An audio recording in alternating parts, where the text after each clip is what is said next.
ठीक है, तो कंटिन्यूटी एंड डिफरेंशियलिटी 0 to, पिछले वीडियो में हमने क्या देखा कि लिमिट क्या होता है, कंटिन्यूटी कैसे निकालते हैं। कंटिन्यूटी के लिए क्या करते थे, अगर किसी f ऑफ x फंक्शन के लिए तुम्हें कंटिन्यूटी चेक करनी है किसी एक given point x is equal to a पे, तो उस a पॉइंट के जस्ट राइट साइड पे यानी कि राइट हैंड लिमिट और तुम्हारी लेफ्ट हैंड लिमिट बराबर होती थी किसके, f ऑफ a के। मतलब कि तुमने x की जगह जब a पुट किया वो तुम्हारे राइट हैंड लिमिट और लेफ्ट हैंड लिमिट के बराबर है। डिटेल्स के लिए पिछले वीडियो को रेफर करो, बहुत अच्छे से एक्सप्लेन्ड है, सब समझ आ जाएगा। अब इस पे मैं कुछ क्वेश्चंस करना चाहता हूं। तो ठीक है, अगर मेरे को एक पीसवाइज फंक्शन दे दिया f of x is equal to 2x 0 और 4x, क्या हो रहा है इसमें। देखो यार, दो तीन चीज़ें होंगी। एक तो अगर ऐसे डिवाइडेड है ना तो तुम्हें एक बेसिकली कंस्ट्रेंट देगा कि ये चीज़ होगी जब x इज लेस देन 0 है। 0 कब है, x 0 से बड़ा है लेकिन 1 से छोटा है, और फॉर x ग्रेटर देन 1।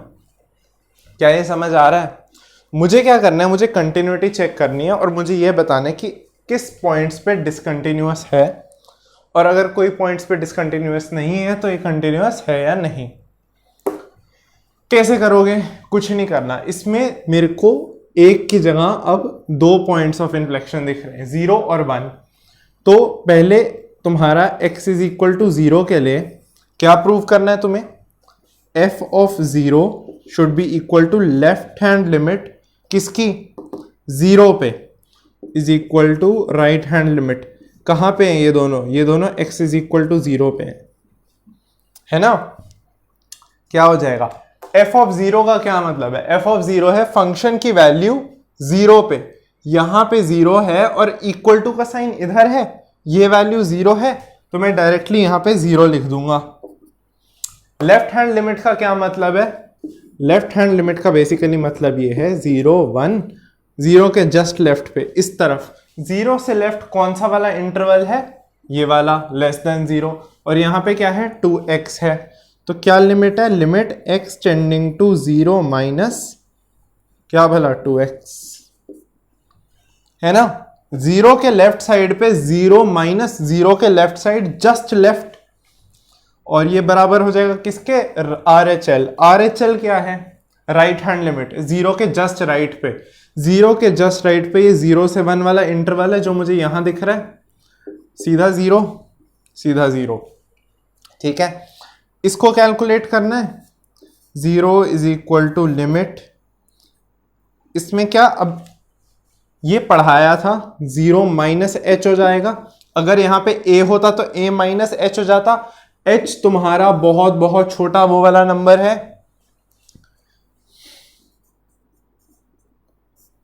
अब 0 tending to h, x tending to 0 minus की जगह मैं लिखने वाला हूं h टेंडिंग टू 0 और x tending to x equals to basically 0 minus h। क्या हो जाएगा, 2 इंटू 0 माइनस h है ना, और ये चीज मेरे को 0 दे देगी। क्यों, क्योंकि मेरा h जो है वो tends to 0।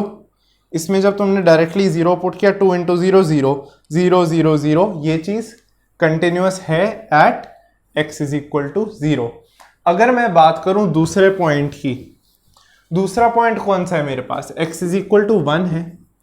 x is equal to 1 में क्या हो रहा है, LHL है, एक RHL है और एक f ऑफ 1 है। अब इन तीनों में इससे क्या अलग होने वाला है कि इसमें LHL का फंक्शन डिफरेंट होगा, RHL का डिफरेंट होगा और f ऑफ 1 का भी अलग होगा। क्यों अलग होगा, अलग सिर्फ इसलिए होगा क्योंकि ये value x is equal to 0 पे कुछ और डिफाइंड थी, x इज इक्वल टू 1 पे कुछ और डिफाइंड है। LHL को क्या लिखोगे, limit x tending to 0 minus, अब 0 माइनस मतलब 0 की लेफ्ट साइड 2x। RHL मतलब 0 की राइट साइड ये वाला, और f ऑफ 1 क्या है, ये वाला यहाँ पे इक्वल टू 1 है ना, तो 0। ये चीज क्या हो गई, लिमिट, गड़बड़ है, LHL ये वाला, ये 0 है यार, कैसे, अच्छा ठीक है, limit x tending to 0 minus 0 minus नहीं है ना, 1 था यहाँ पे, ये x इज इक्वल टू 1 के लिए चेक कर रहा हूं मैं, x इज इक्वल टू 1 पे कंटिन्यूटी चेक कर रहा हूं, x इज इक्वल टू 1 मतलब मेरे को 1 माइनस और 1 प्लस देखना है, तो यहाँ पे 1 माइनस h होगा और RHL में limit x tending to 1 plus h होगा और यहाँ पे लिमिट x टेंडिंग टू 1 होगी। क्या ये समझ आ रहा है? अब f ऑफ x अलग अलग रूप लेगा इस चीज पे डिपेंड करके। अब ये क्या है, ये 1 से बड़ा है, 1 से बड़े का मतलब 4 इंटू एक्स है ना।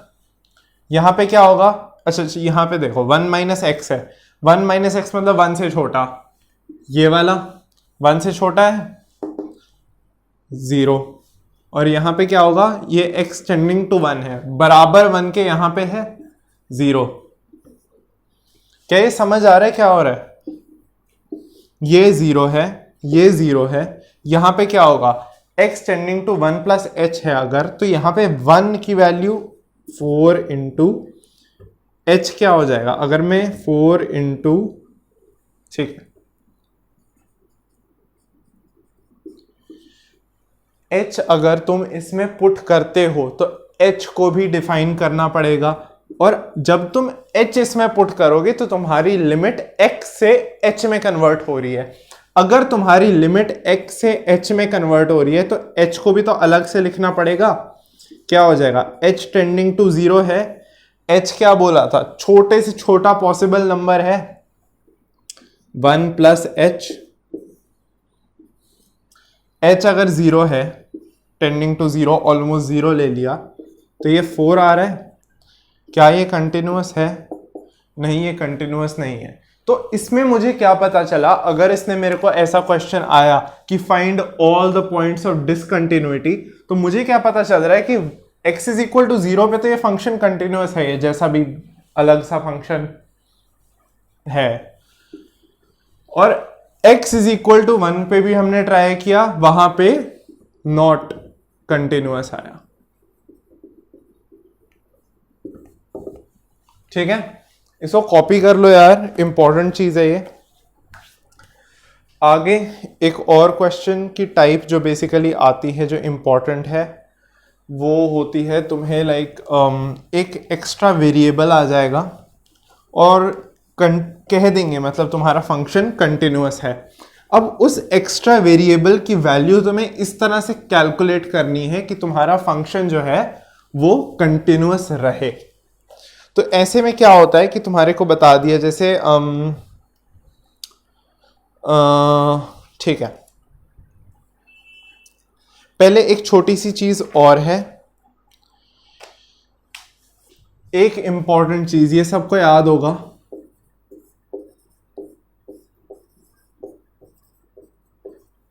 ये चीज जो होती है 1 होती है ना। हाँ ठीक है, बस इतना ही बताना था, इसके बाद ये क्वेश्चन आएगा। ठीक है, तो क्या है क्वेश्चन है, बेसिकली f ऑफ x जो है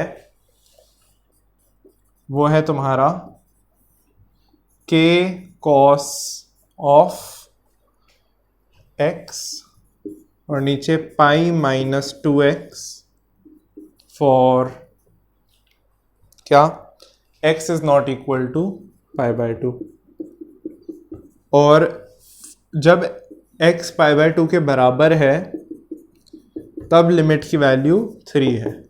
तो तुम्हें k फाइंड करना है इस तरीके से कि तुम्हारा जो f(x) फंक्शन है वो है कंटिन्यूअस ऑन पाई बाय 2। अब पाई बाय 2 पे कंटिन्यूअस होने के लिए ये दोनों लिमिट सेटिस्फाई होनी चाहिए। अब इसके लिए तुम LHL is equal to RHL is equal to करने की जरूरत नहीं है, क्योंकि तुम्हें बता दिया है कि ये कंटिन्यूअस है।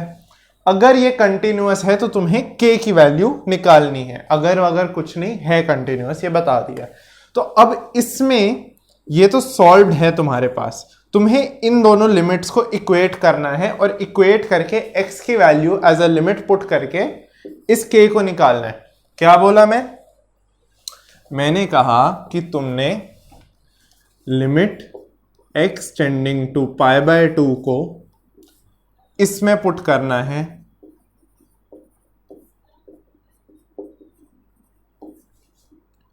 और इसको इक्वेट कर देना है दूसरी लिमिट से।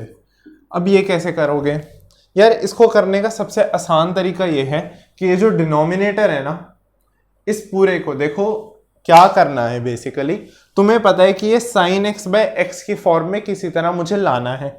अगर ये sin x/x की फॉर्म में लाना है तो तुम्हारे को बेसिकली इस चीज का कॉम्प्लीमेंट लेना पड़ेगा, और cos को sin में कन्वर्ट करना मतलब कॉम्प्लीमेंट लेना। कॉम्प्लीमेंट लेने के लिए तुम्हें इस x की जगह π/2 माइनस कोई और t या कुछ चाहिए।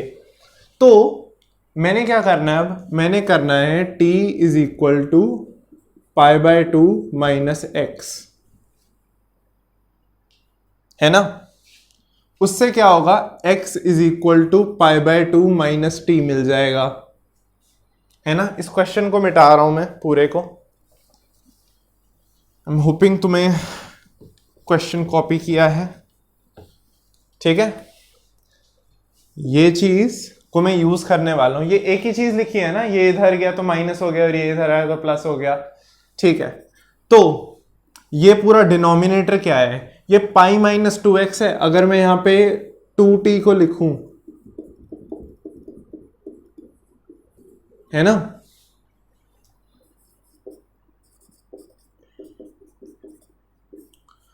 अब गड़बड़ क्या हुई? जब तुम्हारा x टेंडिंग टू π/2 है, मतलब x इज इक्वल टू π/2 कह दिया तुमने, ये थी ना कंडीशन पहले। जब x इज इक्वल टू π/2 था तो x इज इक्वल टू π/2 इसमें पुट करके देखो t की कुछ वैल्यू आएगी। ये मैंने क्यों किया? वही h वाला सीन है कि तुमने क्या किया, तुम्हारे पास पहले x में था वो फंक्शन पूरा, अब तुमने उसकी लिमिट चेंज कर दी। लिमिट का तुमने वेरिएबल जो था वो चेंज कर दिया, क्योंकि उससे सिंप्लीफिकेशन बहुत आसान हो रही थी। जब तुमने ये वेरिएबल चेंज किया तो तुम्हारे को पूरी लिमिट दोबारा अब नए वाले वेरिएबल में लिखनी पड़ेगी, जो कि एक रिलेशन से तुमने पहले, जो t तुम्हारा नया वेरिएबल है बेसिकली, उसको x के साथ किसी तरह चेंज करना है, और तुम्हारी पूरी लिमिट का जो ये वेरिएबल था ये भी चेंज होगा। तो मैंने क्या किया, जब x इज इक्वल टू π/2 है तब t इज इक्वल टू 0 है ना? π/2 ये चीज यहां लिखी है मैंने ऊपर से, is equal to π/2 minus t is equal to 0 आ रहा है। तो जब x टेंड्स टू π/2 है तब t टेंड्स टू 0 है, हाँ है, और x इक्वल्स टू क्या है? π/2 माइनस t, तो k into cos π/2 minus t, और ये चीज क्या थी? ये चीज क्या? मैंने 2t है ना? बिल्कुल। और ये पूरा 3 के बराबर है। इसको कैसे सॉल्व करोगे? कुछ नहीं करना यार, लिमिट t टेंडिंग टू 0 कितना हो गया? k into sine of t divided by 2t आ गया, है ना? ये पूरी चीज 1 है, k/2 is equal to 3, k is equal to 6। क्या ये समझ आया? क्या ये आसानी से आराम से समझ आया? इसको कॉपी कर लो, ऐसे ही एक और फटाफट आने वाला है। ये बेसिकली कुछ है नहीं क्वेश्चन में, सिर्फ ये पार्ट है जो समझने वाला है कि कैसे तुमने उसकी लिमिट चेंज करी। देखो यार, लिमिट चेंज करना तो बहुत बहुत ज़्यादा इंपॉर्टेंट काम है, क्योंकि तुम लाइक ये जो नया वेरिएबल है ना, ये तुम्हारा इंटीग्रेशन में आएगा, डिफरेंशिएशन में शायद आए ना आए, चेन रूल आ जाएगा तो ये आएगा ही आएगा। तब तक ये सब करना बहुत ज़रूरी है। कोशिश करो समझने की, रटने से नहीं होगा, क्योंकि ये जो चीज़ है ये क्वेश्चन में देख के पता लगना चाहिए कि कैसे क्या हो रहा है। अब थोड़ा एक सिंपल, क्या गिरा दिया यार, एक सिंपल वाला पकड़ेंगे। ये अच्छा लग रहा है, ठीक है। तो अब है हमारे पास कंटिन्यूटी एग्जामिन करनी है, कहाँ पे? एफ एक्स जो है वो है sine x minus cos x और -1, ये है for x is not equal to 0 और ये है फॉर x इक्वल 0। अब इसके लिए तुम्हें क्या है, बेसिकली कंटिन्यूटी एग्जामिन करने का मतलब क्या है कि एक ही पॉइंट है, इसमें क्या है, तुम यहां पे भी वो काम नहीं करोगे LHL RHL वाला, यहां पे बेसिकली क्या कर रहे हो तुम, या उससे भी कर सकते हो, मतलब ऐसी कोई बात नहीं है।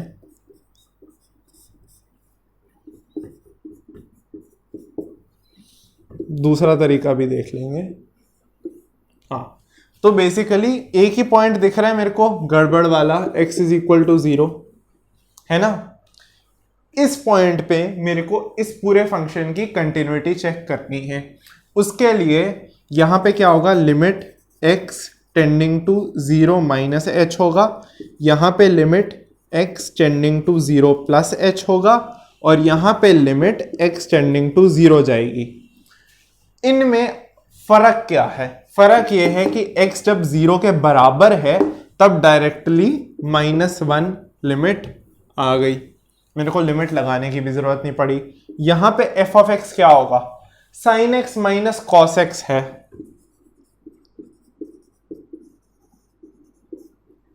यहां पे भी sin x minus cos x।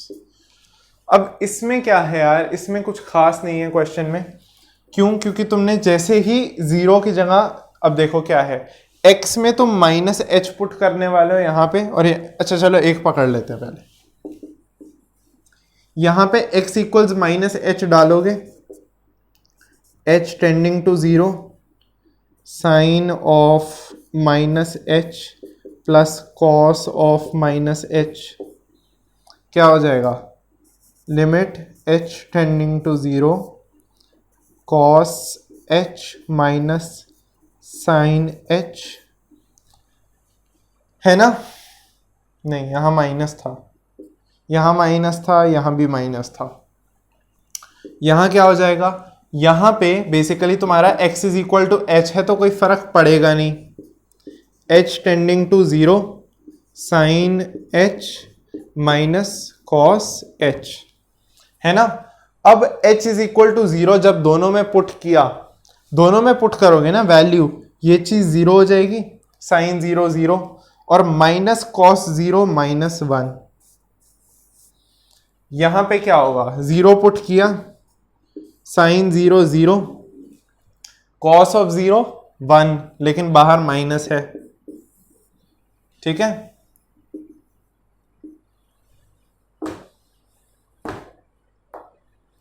Simple, ये समझ आया बेसिकली क्या हुआ, ठीक है। कॉपी कर लो, कहीं पे लिख लो, अच्छा लगता है, ठीक है।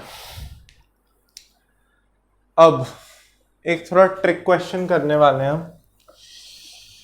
कि तुम्हारा जो मॉड्यूलस होता है, अभी तक हमने सिर्फ लीनियर अलजेब्राइक प्यारे प्यारे फंक्शन के आसपास देखा, अब जरा उसको अप्लाई करके देखते हैं ट्रिग्नोमेट्रिक के साथ।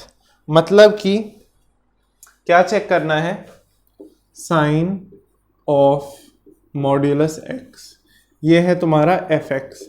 अब इसके दो तरीके हैं यार, दो तरीके एज इन क्या, कि पहले तुम कर सकते हो कि इसमें एक कोई पॉइंट पकड़ो जहां पे तुम्हें गड़बड़ लगेगी। प्रॉब्लम क्या होगी, इसका ग्राफ कैसा होता है, साइन एक्स का ग्राफ कैसा होता है, y is equal to sine x का ग्राफ ऐसा होता है।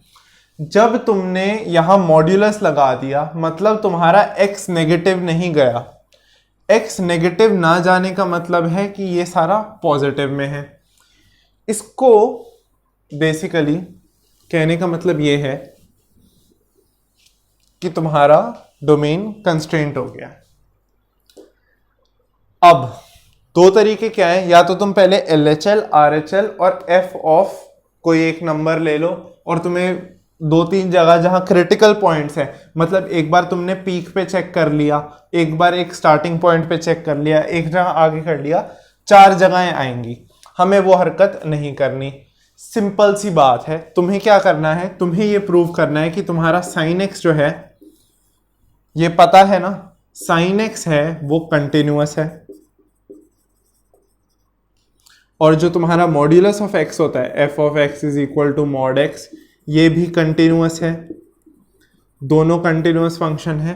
मुझे पता है कि अगर ये कुछ g ऑफ x है और ये अगर p ऑफ x है तो g of p of x is continuous for g of x and p of x being independently continuous। ठीक है, बिल्कुल सिंपल सी बात है। अगर तुम्हारा ये बेसिकली क्या है, ये तुमने कहा कि ये एक फंक्शन है और ये एक और फंक्शन है, तुमने इन दोनों को मिला के एक कॉम्पोजिट फंक्शन बनाया। इस कॉम्पोजिट फंक्शन में कंटिन्यूटी तब शो होगी जब दोनों के दोनों सेपरेटली भी कंटिन्यूअस हैं। तो इसके जरिए मैं कुछ कह सकता हूं, क्या भला, कि ये क्या हो रहा है यार, आ रही है वीडियो? हाँ आ रही है, ठीक है। तो बेसिकली ये कह रहा हूं मैं कि अगर तुम्हारे पास कोई एक function g of x continuous है, एक function f of x continuous है, और इन दोनों में तुमने कुछ कॉम्बिनेशन बनाया, तो ये दोनों का जो कॉम्बिनेशन बनेगा, जो कॉम्पोजिट फंक्शन बनेगा, वो भी कॉन्टिन्यूअस होगा। ठीक है, और ये आई थिंक फर्स्ट वीडियो में था, f plus g of x दोनों का सम, कि x sin x plus mod x भी कंटिन्यूअस होगा, इन दोनों का डिफरेंस भी कंटिन्यूअस होगा, प्रोडक्ट भी कंटिन्यूअस होगा। और डिवीजन में क्या होता है कि f of x divided by g of x continuous होता है, गिवन कि g of x at c, यानी कि g ऑफ c, जहां पे एक पॉइंट जहां पे कंटिन्यूटी चेक कर रहे हो, वहां पे g फंक्शन तुम्हारा g ऑफ x 0 ना दे। ठीक है, इसको कॉपी कर लो, स्टेटमेंट इंपॉर्टेंट है बेसिकली। ठीक है, ठीक है, आगे चलते हैं, या ठीक है अगली वीडियो में करेंगे हम डिफरेंशिएबिलिटी, जो मतलब आई थिंक सबसे इंपॉर्टेंट टॉपिक होने वाला है तुम्हारा। बेसिकली कैलकुलस की फाउंडेशन इसी पे बनती है। तो अगले वीडियो में मिलते हैं, देखने के लिए धन्यवाद। इस सब को रिवाइज कर लिया करो यार, क्वेश्चंस कर लिया करो इस सब पे। ठीक है, बाय बाय।